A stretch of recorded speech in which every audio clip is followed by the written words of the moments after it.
Thank you so much for joining us bright and early this morning. It is a pleasure to have you here for the Northwest Arkansas Technology Summit. We're thrilled to have you joining us as you're going to hear lots of wonderful keynotes and breakout sessions both today and tomorrow.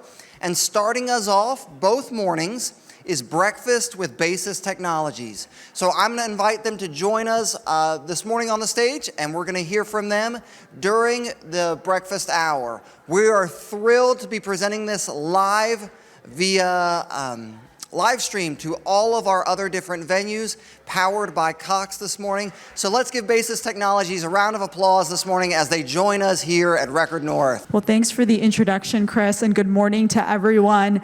And I'll just give a message to everybody who is on the other side of the hall. If you want to join us over here, say like the real-time energy of seeing people's faces is amazing. If you can come on over, that would be great. But we're going to go ahead and get started. We're going to be talking about something that I think is of interest to people who are thinking about technology and specifically advertising technology. So I'm going to get right into it. But before then, there is a quiz that is for giving away a Oculus headset. So if you want to participate in this, I feel like sometimes participation's a little bit light for these kinds of things.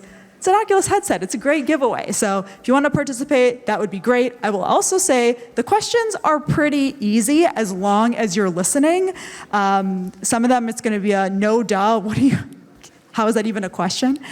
So I would say listen in, and this should be great. So here is our topic for breakfast this morning. It's misconceptions about the future of audience targeting. And I think this is an important topic for anybody who is in the marketing world of things where you need to reach somebody with a message, and you need to reach a very specific individual.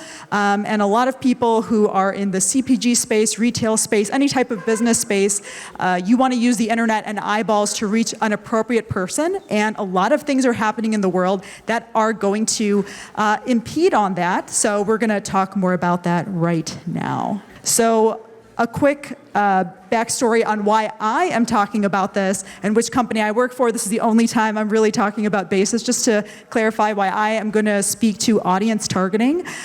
We offer the most comprehensive automated digital media platform that enables people to buy ads, and buy ads specifically with consideration for who it is that you want to reach.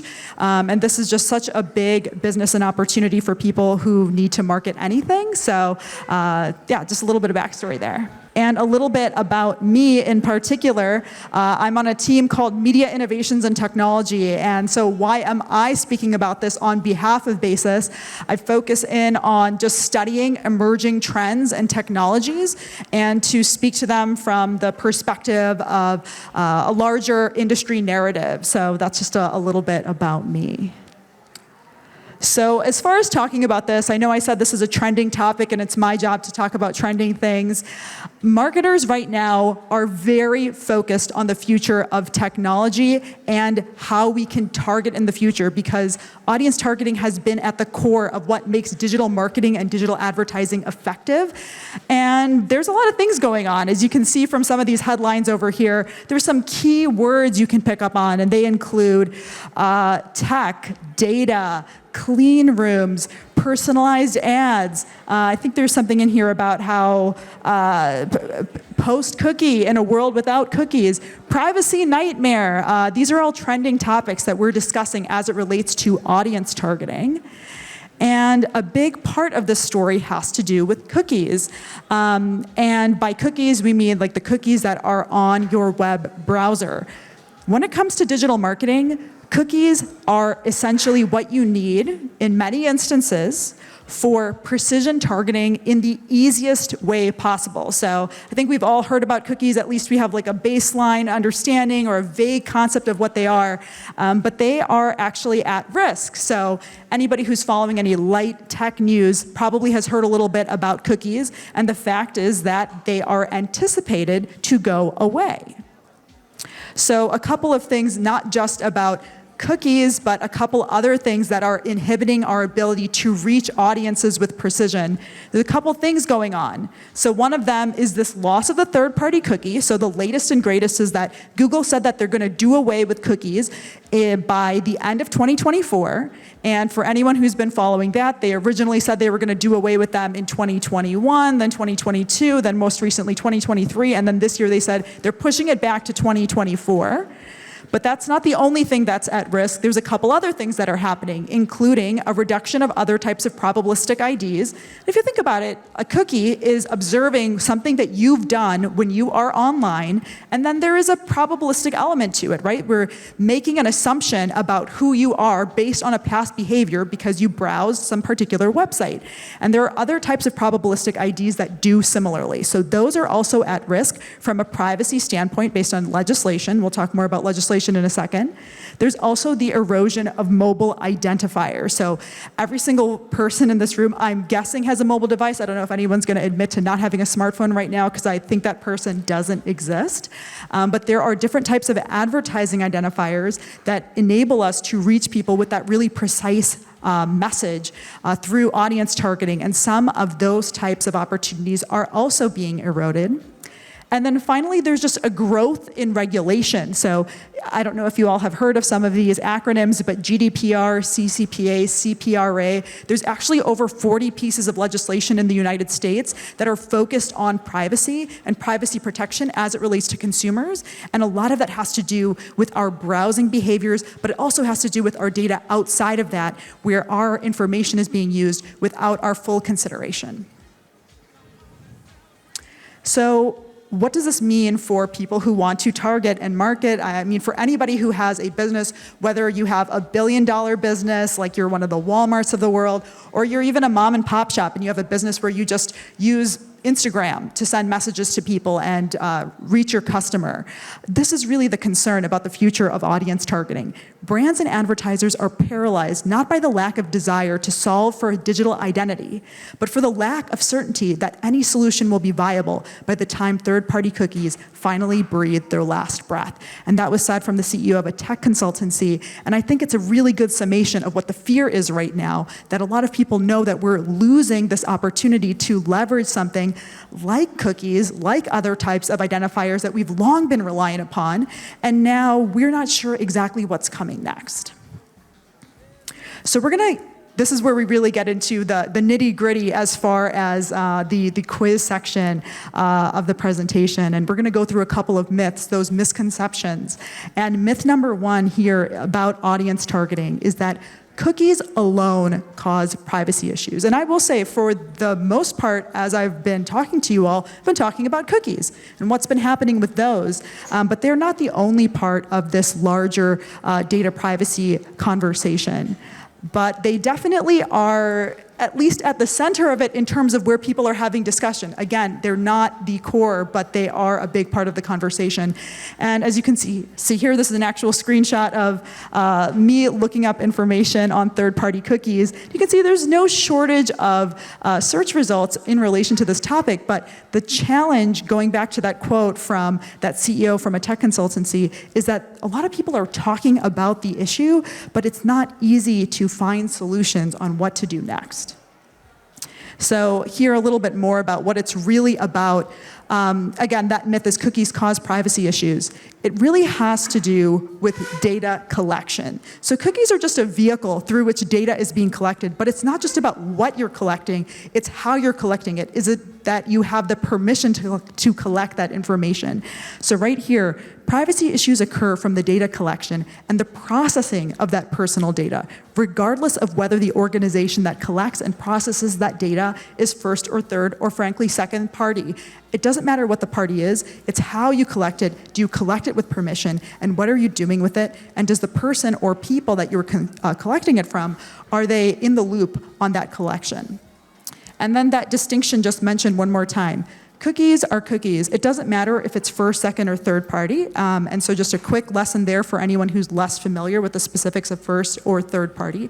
First party would be cookie data that's specific to a brand's website. So I've got a website, noornasir.com. I get cookie-based data that happens on my site. I'm not following people across the web. It's just happening on my site. But if I am collecting information on people who visit my site, that web traffic, I still need to share that information if data is being collected and make sure I'm getting permission to collect it. So that's something to be keeping in mind here. So here comes our first quiz where you're going to need that Slido number. Now I just realized, I don't know if I hope everybody logged in. Did most of you guys log in to that number at the front of the screen? Am I getting yeses? I'm getting yeses. Okay, so I'm not going to go back. I'm praying that you already had that up. And I'm going to put up the question. I've got to do some admin over here. I've got to do a double-handed. I'm going to activate my quiz, guys, right over here. Okay, so I'm going to activate it first. Okay, it's activated, and now I'm going to show the question. Which of the following statements is true about cookies and privacy? Third-party cookie data can be abused, but first-party can't be. Data privacy issues are entirely sourced from cookies, A and B, or none of the above. I'm just going to leave it there for another second. I feel like if you were listening, you probably are like, that's such a ridiculous question. Okay. I'm going to leave it there for another second. I'm going to go ahead and turn it off. I'm assuming that was an easy one. Okay, wow, everybody did good. Okay, 88% said none of the above. That's correct. Okay. We're going to go ahead and close that quiz. I will mention, for the Oculus headset, something else you have to do, and this is something really meta and ironic that this is necessary.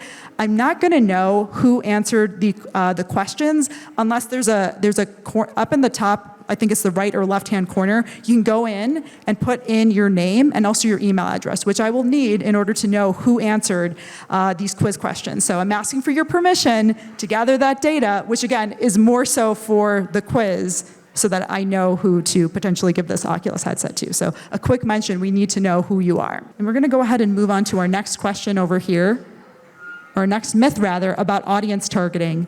And it is that addressability is going away. So what's addressability? And addressability is not just about reaching an audience target, because in general, there's a lot of different types of audience targeting. You can reach people based on the state they live in. You can reach people based on the country that they live in. You can reach people based off of general demographic data. But addressability is getting more precise, reaching somebody really purposefully. You know, if you work in a more niche industry where you really need to know who you are connecting with, then addressability is key.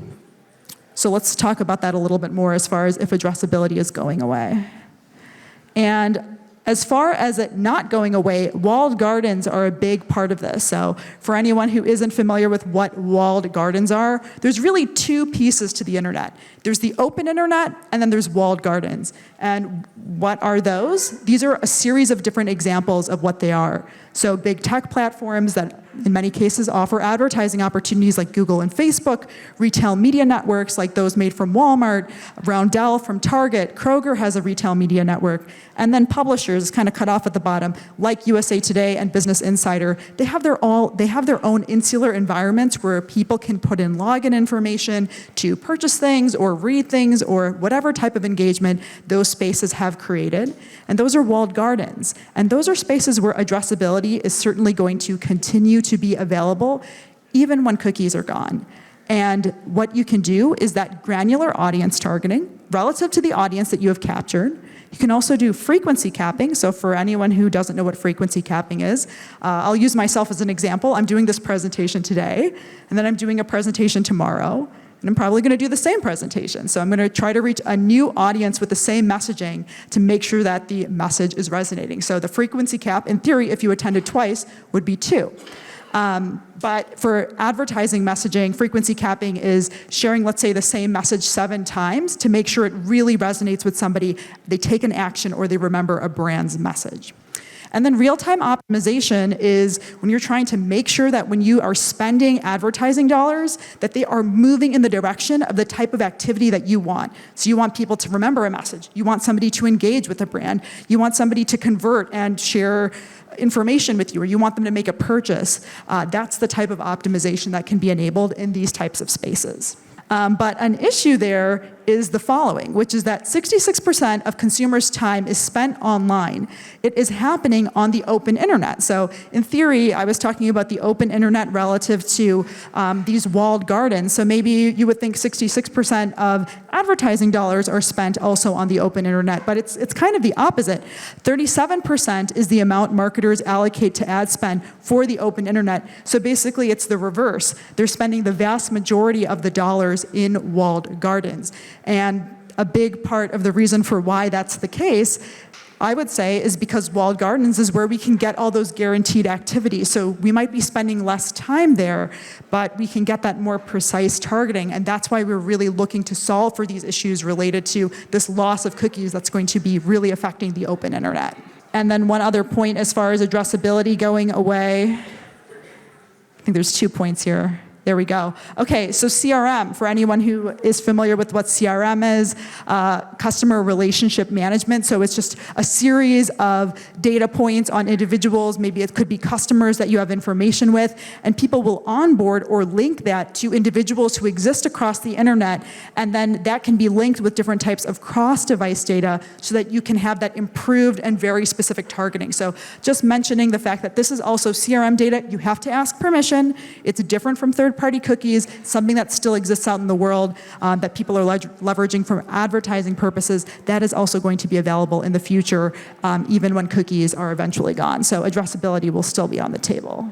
There we go. Okay, so question number 2 here for myth, true or false? Frequency capping will not be available in walled gardens once third-party cookies are gone. You can't answer the question because I didn't set it up yet. Hold up. Okay, people were quick, and everybody's right. It is false. And yeah, I mean, it's false, right? It was one of those main contentions. I had it up on the slide for a long time. Frequency capping is something that's going to be out there. It's really at the core of what enables advertising to be effective. So it's something that will continue to be available, and hopefully it's something that we can bring back to the open internet and that we're really focusing on for larger digital advertising initiatives. Okay, so we're going to move on to our next myth over here. Myth number 3, hashed emails will be the new cookie. So hashed emails are actually a part of CRM and first-party data collection. So it's really the first line of defense, is that if you get nothing else, you usually want somebody's email. And what you can do with an email, if you can kind of see the visual here in the back, so we have all these sample email addresses, and then you have this hashed email ID, which is like a strip of code, which is anonymizing that person's actual email address. So you wouldn't know that, whatever, my email is noor.nasir@whatever.com. Instead, it would be the strip of code. So the idea is, well, if you had a lot of these, that really can be the core of what cookies used to offer. And that also isn't quite the case. It is a part of the future, but it's not going to replace what cookies offered. So a little bit about that. I'm going to read these 2 points. Even if a marketer targets those who logged into various sites, it doesn't solve for view-through attribution for those who visit websites days later. So what's view-through attribution? So the baseline concept is that initially we were able to message you because we had that hashed email. Now we targeted you with purpose because you're in market, you're looking for a car, or you're somebody who frequently buys things from a particular store, or whatever particular audience segment you're falling into. The purchase doesn't happen then and there, or whatever conversion you're looking for doesn't happen then and there. Sometimes it happens a couple days after, right? You need a little bit of time to consider something before you actually make a purchase. And by that point, there isn't that connection back into that logged in event that gave you access to leverage that hashed email. So that's something that cookies have offered us. And by the way, if I haven't mentioned this yet, and I think a lot of people might know this, cookies are still available today. Like I said at the top of this presentation, they're supposedly not going to be available by the end of 2024, but a quick mention as far as the fact that they're still available at this time. So that's one of the beauties of third-party cookies, and hashed email will not offer that. And to that point, only non-logged in user IDs will provide a complete picture across a wide range of online experiences. And that's what cookies have enabled us to do for so long that they've been in existence. So it's an interesting thing about how hashed emails are important. They are integral to the future of the internet without cookies, but they are not going to be a direct replacement for what cookies otherwise have offered to us. And a quick look here as far as what they do versus don't offer. What they offer is a superior cross-device user experience. So in theory, a hashed email could reach somebody across multiple screens over a very short period of time. What it's not going to be is this viable solution for the future of identity. It wants to be that. It can't be that as it stands today at this time. So I don't have a question for that one. I'm going to just take us right into myth number 4, which is publisher-defined data can replace current identifiers. So these are examples of publishers and publishers that are very popular that tons of millions of people patron on a regular basis. And these are publications that people have usually logins associated with. You know, if you've ever read an article or attempted to read an article for any one of these publications, in many instances you might be blockaded where they're saying, hey, you need to pay for a subscription or we need some sort of email information from you before you can read this article. So that can be that barrier to entry, but also an opportunity for them for monetization and audience targeting. So a quick look here. So there's 2 pieces. There is publisher data. I'm going to need... There we go, publisher data. And what is that? What is it that they collect? You know, the Boston Globe, the Chicago Tribune, local publications. It's the cumulative collection of behaviors, interests, and actions observed on a publisher's website. So you're seeing what people are clicking on, what they're interacting with, how long it takes them to consume those things. They could take surveys, they can do different things in association with your publication, and that's data that you have. It's first-party data. It's specific to their relationship with your publication. But what's suggested is what's on the second side of the screen, which I don't want to block, so I'm going to move over here, which is brand side data, which is what is recommended for you to try to combine these 2 things. So over here, a description of what brand first party data includes. It's the collection of customers' actions and interests related to purchase, product categories, preferred content, demographics. It can be so many different things. And it's often suggested for marketers to combine these 2 things, where if you're just looking at all the data associated with some publication, it's probably not going to be targeted enough for who you're looking to reach, assuming that you're looking to reach somebody pretty specific. So connect these 2 things together, and you're going to be hopefully in a more idealistic position as far as reaching somebody with precision.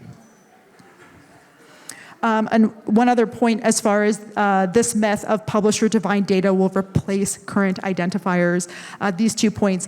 Publisher-defined data doesn't support cross-publisher frequency capping or attribution. So this is the core of what cookies has offered us. If you're going to multiple sites, you're going to Deadspin. Does Deadspin still exist? I just realized I don't even know if that still exists. Or, you know, Fox Sports or whatever publication you're going to, people.com. Those different sites, they have their own frequency caps, but they don't come together because they're all individual. So that's really at the heart of what the struggle is with that publisher-based data. And then secondarily, marketers still need responsible, addressable identifiers to bridge the exposure on the publisher site to the activities that happen on their own site. So again, this is really at the core of what enables that richer, more purposeful audience targeting, is when you're able to glue these different things together and you're not limited to what's happening only on a single site. Okay, so here's our final question. I'm going to make it available on time first over here. It is this. Okay, which of the following are true? Publisher-defined data can't support cross-publisher attribution, but can support frequency capping. B, publisher-defined data can be more precise when combined with first-party data. C, A and B, or D, none of the above. It's a little bit tricky in the wording there. Publisher-defined data can't support cross-publisher attribution, but can support frequency capping. B, publisher-defined data can be more precise when combined with first-party data. C, both of the above, and D, none of the above. I'm going to take a quick look over here. how everybody's doing. We've got a bunch of responses in here. I'm just going to wait another moment to see people's responses. So the answer for that is B, actually. So we got some mixed responses over here, but yeah, it's B. Publisher-defined data can be more precise. A lot of people answered after I gave the answer, and suddenly the correct answer is being responded to correctly. But that's really like that for the myths over here. As far as what this means, because I oftentimes will talk about the future of audience targeting, and the tricky thing about the future of audience targeting is that it sounds like everything's a downer. We're losing these cookies. What does that mean for the future? I mean, is there anything uplifting about this presentation? And I think anybody who is following the future of digital marketing, you would know that right now we're in kind of a lurch. We don't know exactly what's going to happen. And I will also say, as a person who works for an advertising technology company, like Basis is not at the helm of figuring out exactly what to do next. Not because we don't want to do it, but because if, frankly, like Google, Facebook, and Amazon can't figure it out, smaller companies aren't going to, because this opportunity with cookies has been such an integral piece of what's enabled audience targeting. But I will say a lot of things are happening that we are observing so that people who market can reach the effective audiences they need to in a purposeful manner. So a couple things here. What are we working on? One thing is the development of cookieless conversion attribution. So there's two sides to it. It's looking at how can we target effectively, what's happening in the larger ecosystem, but how do we connect it back to the behavior we want people to demonstrate? Because it oftentimes goes beyond just reaching someone with an advertisement. We want them to take some subsequent behavior, so the attribution is closing the loop on getting that behavior to be exposed. A second thing is expanding audience alternatives for targeting and reporting. So what can we do without cookies? And evaluating solutions, creating solutions, it's a 1-2 punch of figuring out what we can do. And again, there's not going to be something out there that exactly replaces cookies, and it's just going to be a setback from the perspective of what we have available today. Compared to what we are going to have in the future. So that's just something that everyone needs to level set on. Absolutely everyone in the United States, and frankly in a lot of other countries as well. And then number 3, the finalization of PII-backed identity coalitions, which I didn't really talk about in this presentation, but PII stands for Personally Identifiable Information, and PII-backed identity coalitions are really these alternative solutions that are being curated and created as an alternative to cookies. So if that sounds like a mouthful, it is, but it really means what are some of these identity solutions that we're going to lean into, and it's not going to be something that's exclusive and specific to any one company, but rather what's going to be available for the larger digital media, digital advertising ecosystem to lean into. And then finally, just observing ongoing browser developments. Cookies going away in the United States, it's in the hands of the browser developer, the browser who gives you access to a platform to look for things and go to websites. So this large conversation that we're having today has to do with Chrome and Google's decision for plenty of reasons for why it is that they do not want to continue to collect that data. And Safari and Firefox, they've already done away with the collection of cookies on their browsers a while back. So this is really this like legacy, long-standing opportunity that we've been so accustomed to. And what we need to see is what does Google do next? And what does anyone else from a browser perspective make accessible to us? Because that's really at the center of how we collect data based on what people are doing across the internet. But we're going to need to also move into some other offline spaces, see what other types of data we can collect, and then bring it back to behaviors that happen online, since we spend so much time there. Every day, I think we spend somewhere between an acceptable and a regrettable amount of time using the internet, but it gives us access to data that we can use effectively as marketers. So that is it for today. Thank you guys for participating in the quiz. I will say if you want to learn anything else about this space, because you're just curious about this topic, or you're curious about audience targeting, you can follow me on social media, or you can go to basis.net just to learn more about this topic. Again, you can hit me up at one of these spaces only with the intention of like learning more about audience targeting. I just want to thank everybody for just joining, coming into the room, being a part of the quiz. We're going going to collect the information. I will say, if you play the quiz, make sure that you put in that information in the top right-hand corner where you put in your name and your email so we can go and source the winner of the prize today. But that is it for now, and thank you everyone for joining us this morning.